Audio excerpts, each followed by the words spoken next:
So hello, ladies and gentlemen. My name is Robinson Aries, this is Edwin Tavares, and this is Mike Silva, and together we're ETRALock.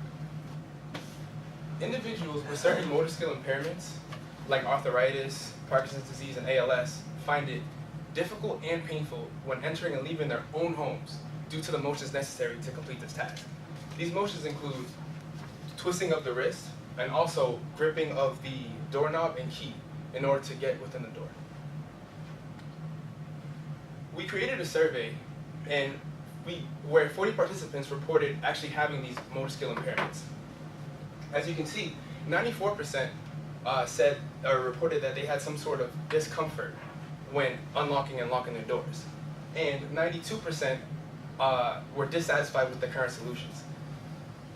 On the survey, some of these solutions talked about where they actually had to use pliers to grip a key to put the key into their keyhole.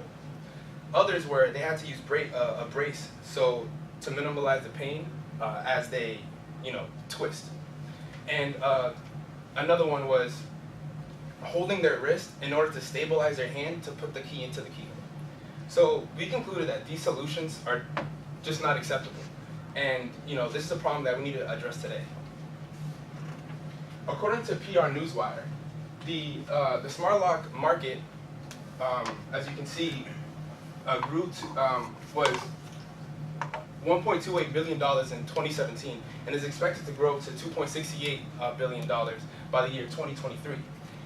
And according to Forbes, the assistive technology market was valued at $14 billion in 2015 and is expected to grow to $26 billion by the year 2024.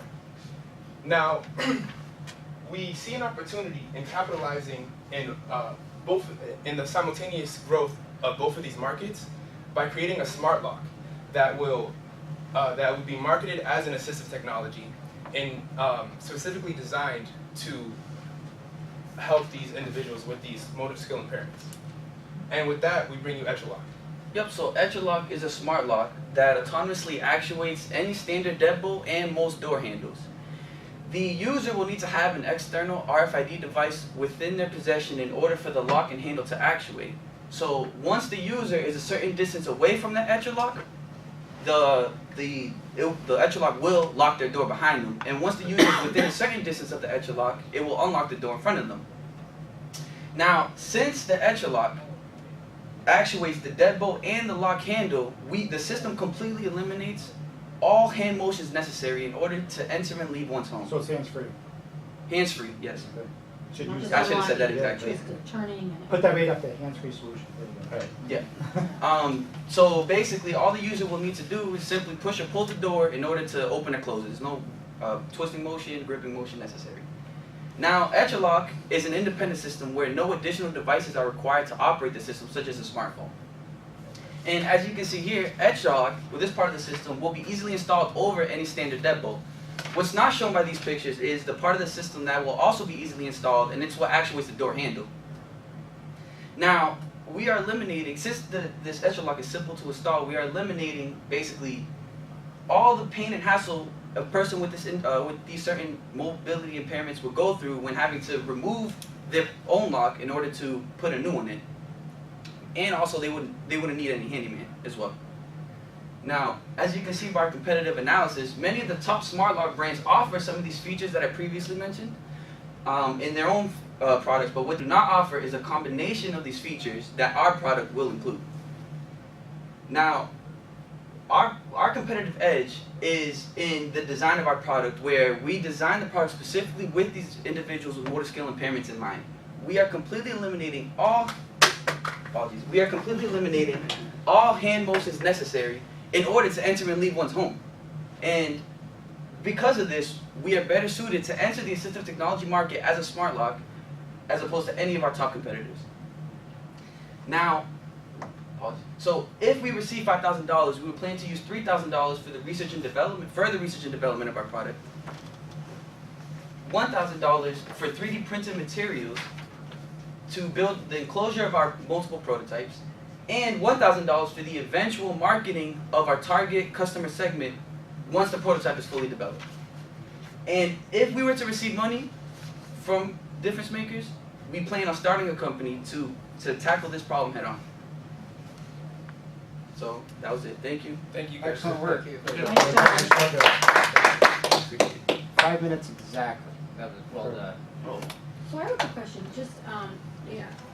So when I have a car that has a smart lock in it, and when I get close to the car, because I have a fob in my pocket, it automatically opens. Is this similar? Yes, this would be similar technology. Okay, so is there any patent issues that related to how your application of this versus what's being done in the So automotive industry? yeah. So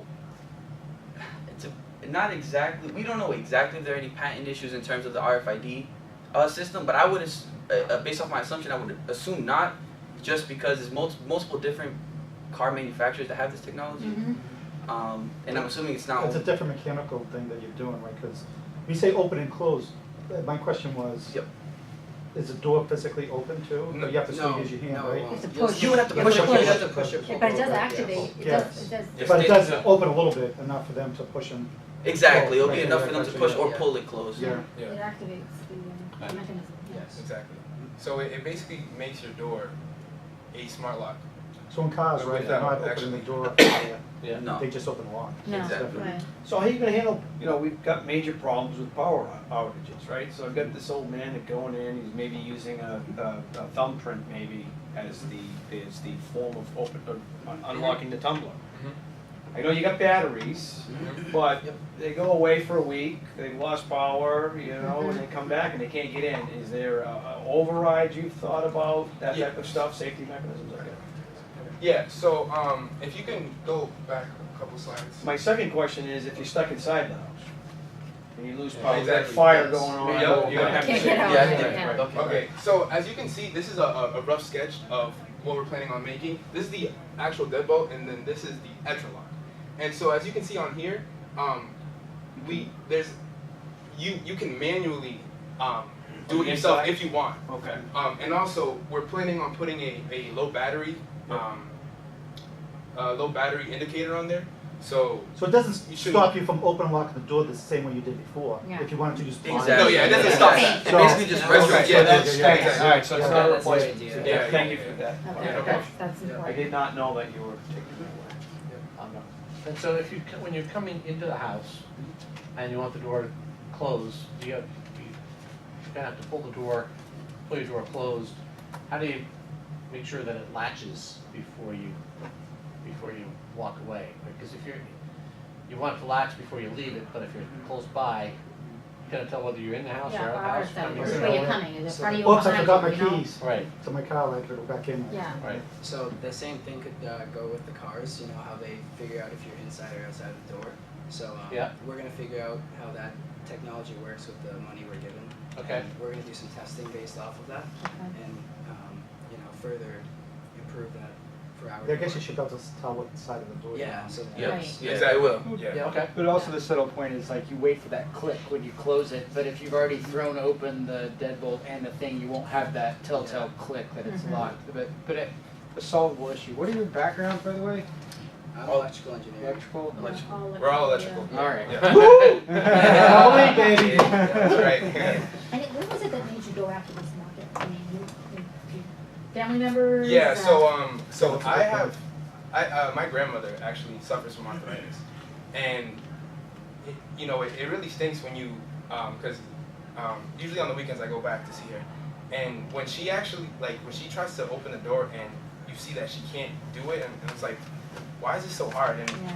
why haven't people really thought of a solution to that? And so this was also the same time when we were working on our capstone.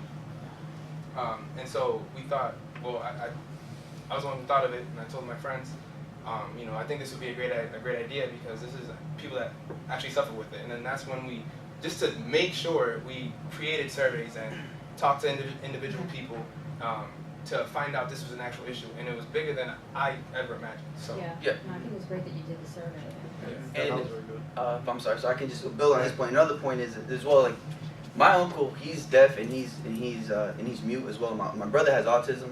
So with my uncle, for example, I talk to him all the time. I've thought of different ideas of how we can translate like sign language to to words, and we can just easily talk about like that way. So we've always talked about sort of these ideas that will help people with disabilities. And this is just this is a problem, but there are many other, you know, if you live in the life of a person with these disabilities, they go throughout their day, there are many problems they suffer throughout the day that aren't addressed.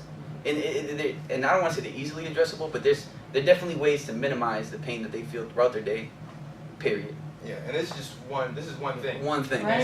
And if this goes well, Yes. we're not necessarily trying to go into the smart lock business. No. We're going into the assistive technology business. Assistive Which is- technology, which is which- great. I think that's a yes. great, Yeah. So it's great good positioning. Yeah, especially as you can see how the graph is One growing thing, according to board. you guys, you had said the competitors. Who's the Yeah. closest competitor? Is it really the smart lock companies? Like, can people just use their fingerprint and? Yeah, so the thing is oh, can I see that? Yeah, cool. So the thing is so in terms of the easy installation, putting retrofitting, it would be Sesame Lock because they also retrofitted on top of the lock. But the thing is with them is you have to use, and I mentioned the point I mentioned previously, you have to use a smartphone in order to do that, and not everyone has a smartphone, for one, and for two, they also, Sesame Lock has a device that connects their smart lock to the internet in order to work with their phone, which we don't include any of these additional devices. It'll just work strictly with the lock and the tag. And then you have other locks, but the problem with the other locks is that they're not easily installed. You have to literally remove your lock to put a new lock in or get a handyman. And we just want to make it easy for these individuals with these motor skill impairments to do it themselves. They don't have to go call their nephew. And they really can. And they really can. It's as simple as, you know. So how, I would emphasize that in the slide deck, like if you had to put another slide showing how easy it is to install. Because when you said that first, I was like, Yeah, we tried showing a picture, but it was a rough yeah, solid that's waste. a suggestion, it's not a big deal, but. Yeah, that's so cool. I think I was thinking about how are you going to install this, and sticking it over the top of stuff. There's so many different types of lock sets and handles and things like that. Yep. The market is Yep. like bazillions of them. Yeah. And how do you plan to attach that? So basically, this piece of equipment is only used for any standard deadbolt. Right. That are I think they're 3 inches in diameter, Yeah. so it'll work over there for those. As opposed to But how would you attach it? we were planning using So we were planning on using some sort of adhesive, so you don't actually have to, create holes in your own door or like use a handyman or have to use power tools in order Right. to actually do it. Yep. So anyone mechanical? Yeah.